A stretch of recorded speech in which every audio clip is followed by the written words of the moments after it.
എന്റെ ഒരു സുഹൃത്ത് രഹസ്യമായിട്ട് പറഞ്ഞു, മുഖ്യമന്ത്രിക്ക് വളരെ ഇഷ്ടപ്പെട്ട സിനിമ രജനീകാന്തിന്റെയാണ്. അതും ആക്ഷൻ സിനിമ. ആക്ഷൻ പടങ്ങൾ പൊതുവിൽ ഞാൻ ആക്ഷൻ പടങ്ങൾ ഇഷ്ടപ്പെടുന്ന ഒരാളാണ്. അത് ഏതെങ്കിലും ഒരു സിനിമ സീൻ അത് അങ്ങ് യഥാർത്ഥ ജീവിതത്തിൽ പ്രയോഗിക്കാൻ ശ്രമിച്ചിട്ടുണ്ടോ, സാധിച്ചിട്ടുണ്ടോ? അല്ല, അങ്ങനെ ഞാൻ ചോദിക്കാറില്ല. ജീവിതത്തിലെ എന്തിന്റെയെങ്കിലും പേരിൽ അങ്ങ് പശ്ചാത്തപിച്ചിട്ടുണ്ടോ? പശ്ചാത്തപിക്കേണ്ടി വന്നിട്ടുള്ളൊരു ഘട്ടം പറഞ്ഞാല്, നമ്മുടെ അടിച്ച് തോല് പൊളിക്കുക എന്ന് പറയുന്നില്ലേ, എന്റെ ഈ ശരീരത്തിന്റെ തൊലി പൊളിഞ്ഞു പോയിരുന്നു.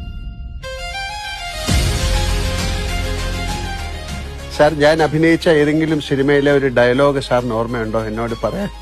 അത് എന്തല്ല ദിനേശനും ദാസനും ഒക്കെ